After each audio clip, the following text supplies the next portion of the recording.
इन्होंने कहा कि टाइम आ गया है कि अब हम इंडिया को वर्ल्ड स्टेज पे लॉन्च करें और स्लोली स्लोली हम इनको सारी जो है ट्रांसफर ऑफ पावर कर दे ताकि ये दुनिया को रूल करे एज इन गवर्न करे, रूल इज रॉन्ग वर्ड, दुनिया को गवर्न कर सके और अमेरिका बैक सीट में आ जाए। जैसे इंडिया के बारे में तो कहा जाता है कि चलो वहाँ की उनकी देखें 1.4 बिलियन आबादी है, ठीक है, और वो बड़ी दुनिया में जो है वो इस वक्त कहा जाता है कि छाए हुए हैं दुनिया में, कहा जाता है कि देखते हैं कि इजिप्ट में जब मोदी जी की एंट्री होती है तो रेड कारपेट पे एंट्री होती है और इजिप्ट ने बहुत कम उसकी तारीख में ऐसा हुआ है कि उसने अपने रूल तोड़े हैं। रेड कारपेट पे मोस्टली देखते हैं कि फॉरेन मिनिस्टर रिसीव करने आते हैं या फिर फॉरेन सेक्रेटरी रिसीव करने आती है, लेकिन वहां के वजीर आजम प्राइम मिनिस्टर मोदी जी को रेड कारपेट पे रिसीव करने आते हैं। तो जब मोदी जी एंटर हुए मिस्र की सरजमीन पर, उन्होंने पांव रखा तो ही पता चल गया था कि इनके लिए कुछ बहुत खास होने वाला है। लेकिन हमने देखा है कि मोदी जी के जमाने की बात है 2014 से 2023 तक, जब से मोदी जी ने इंडिया की कमांड संभाली है तो वो मुस्लिम देशों के साथ बहुत ज्यादा करीब होते चले जा रहे हैं। तो हमने इसमें देखा, जिस चीज को मैं डिस्कस करना चाहती हूँ आपसे, बात जिस पे करना चाहती हूँ,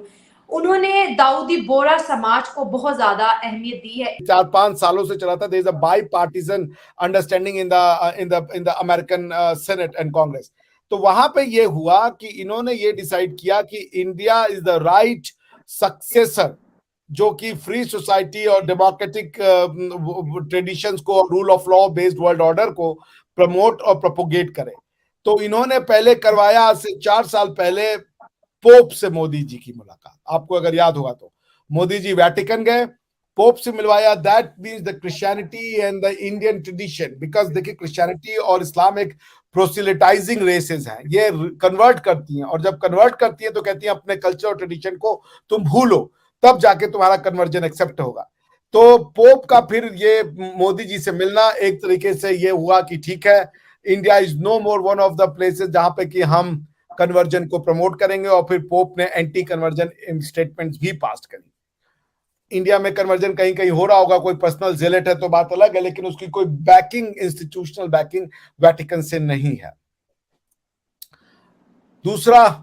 जब ये बात क्रिश्चियनिटी और वेस्ट में ये बात हो गई कि India is the right society, इन्होंने कहा कि टाइम आ गया है कि अब हम इंडिया को वर्ल्ड स्टेज पे लॉन्च करें और स्लोली स्लोली हम इनको सारी जो है ट्रांसफर ऑफ पावर कर दे ताकि ये दुनिया को रूल करे एज इन गवर्न करे, रूल इज रॉन्ग वर्ड, दुनिया को गवर्न कर सके और अमेरिका बैक सीट में आ जाए। वो रहेगा इंडिया के साथ, लेकिन इंडियन लीडरशिप को दुनिया कबूल करती है। इंडियन लीडरशिप को सऊदी अरेबिया भी मानता है, इंडियन लीडरशिप को यूएई भी मानता है, इंडियन लीडरशिप को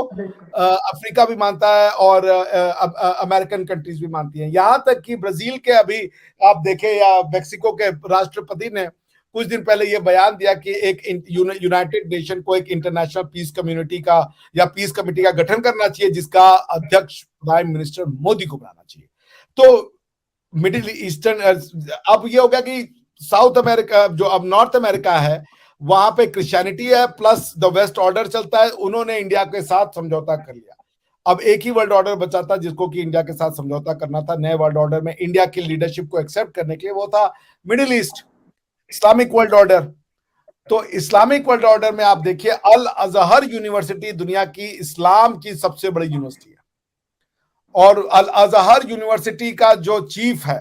जो आप कह लें गार्जियन है, या जो आप अगर इजिप्ट का कॉन्स्टिट्यूशन पढ़ें तो आप जान करके आपको वो होगा, आश्चर्य होगा कि अल अजहर यूनिवर्सिटी के लिए कॉन्स्टिट्यूशन ऑफ इजिप्ट में स्पेशल व्यवस्था की गई है। अभी हाल ही में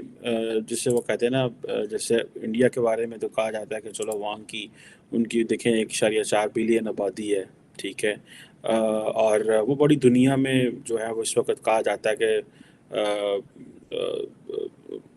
छाए हुए हैं दुनिया में। कहा जाता है कि इस वक्त 281 मिलियन लोग जो हैं वो माइग्रेंट्स हैं, जिससे ये एक बड़ी तादाद है, जिनमें 18 मिलियन इंडियंस हैं। तकरीबन आप समझ लें कि ये 2 करोड़ बंदा बनता है ऑलमोस्ट, इससे ज़्यादा ही होंगे, कुछ इलीगल भी होते हैं, सारी बात है, हर मुल्क के जैसे पाकिस्तान के बहुत ज़्यादा इलीगल हैं। इसी तरह अब ये देखें कि नरेंद्र मोदी अमेरिका आए तो उन्होंने क्या किया कि ही कॉन्सिडर्ड कि उनके जो लोग हैं वो basically they are an asset for India.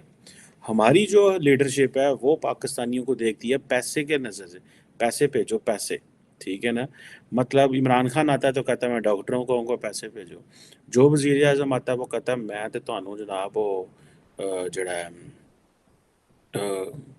इतनी हमें रेमिटेंस आती है, ठीक है। मुझे याद है इमरान खान जब वज़ीर आज़म थे तो बरतानिया में एक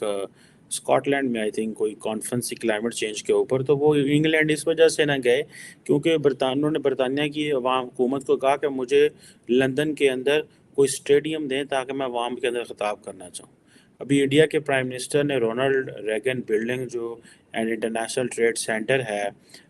वाशिंगटन डीसी के डाउनटाउन में, उसमें उन्होंने जो है वो अपनी आवाम से ख़िताब किया। कहा जाता है कि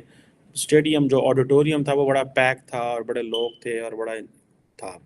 अब देखें क्वेश्चन ये है कि मोदी ने आकर लोगों को कॉन्फिडेंस दिया है। मुझे पता चला कि जो H1B वीज़ा था उसको भी उन्होंने काफ़ी ज़्यादा वो रिलैक्स कर रहे हैं, ठीक है, ये फ़ायदे ले रहे हैं। अब ये बेसिकली काम तो मोदी ने शुरू किया था, जो सच्ची बात है देखी जाए तो, अपने लोगों को खिताब करना बाहर जाके, तो फिर हमारे लीडर्स को भी होश आया। और अगर आपको याद हो फिर इमरान खान जब आया था तो इसने भी वाशिंगटन में किया, पता नहीं न्यूयॉर्क में, आई थिंक वाशिंगटन में भी किया था, न्यूयॉर्क में भी किया था, खिताब वगैरह किया और पाकिस्तानी बड़े इकट्ठे हुए और सियासत की। और उधर कुछ भी नहीं किया, ये नहीं बताया कि अमेरिका और पाकिस्तान के ताल्लुक कितने मजबूत हैं, मैं अमेरिका के अंदर जो मौजूद पाकिस्तानी है उनके लिए क्या करके गया हूँ, हमने अमेरिकी हुकूमत के लिए आपको क्या कहा है, आपको यहाँ पे क्या करना है, क्या चीज़ें हैं जो चाहिए, किन फील्ड्स में आप काम करें। यही कहा कि वो जो पाकिस्तान में पॉलिटिशियन है मैं अंदर अंदर कर देंगे सारे, उनके मैं एसी बंद करा दूंगा, उनको मैं जेलों में डाल दूंगा। लोग यहाँ पे खुश हो रहे हैं, लोग भी यहाँ पे पाकिस्तानी हैं, बड़े मोहब्बत करते हैं अपने मुल्क से, लेकिन जारी बात है जो फिर सियासतदान जिस तरह की कहानी सुनाते हैं वो उसी में वो जो है बह जाते हैं। अब इंडियन प्राइम मिनिस्टर ने जो वो उसने कहा जी कि आपकी तो अचीवमेंट्स ही बहुत हैं अमेरिका के अंदर, और उसने कहा कि जो आपके जो, हालांकि मजे की बात है ये जितने इंडियन अमेरिकन हैं इनकी इंडियन नेशनैलिटी जोड़ दी हुई हैं। भारत के प्रधानमंत्री नरेंद्र मोदी इजिप्ट के दौरे पर गए हुए हैं और इस दौरे के दौरान उन्हें बहुत ही भव्य स्वागत दिया गया और साथ ही उन्हें ऑर्डर ऑफ नाइल पुरस्कार से भी नवाजा गया। ये पुरस्कार इजिप्ट का हाईएस्ट सिविलियन पुरस्कार है जो कि प्रधानमंत्री नरेंद्र मोदी को दिया है इजिप्ट ने। और नाइल एक नदी है जो इजिप्ट में पड़ती है, इसीलिए इसका नाम है ऑर्डर ऑफ नाइल। और साथ ही साथ पाकिस्तान मीडिया अब इस बात पर बहुत ही ज़्यादा बौखलाया हुआ है क्योंकि पाकिस्तान के प्राइम मिनिस्टर शहबाज शरीफ के पिछले कुछ दौरे बहुत ही ज़्यादा बेइज्जती से भरपूर रहे हैं, फिर वो चाहे टर्की का दौरा हो, फ्रांस का या फिर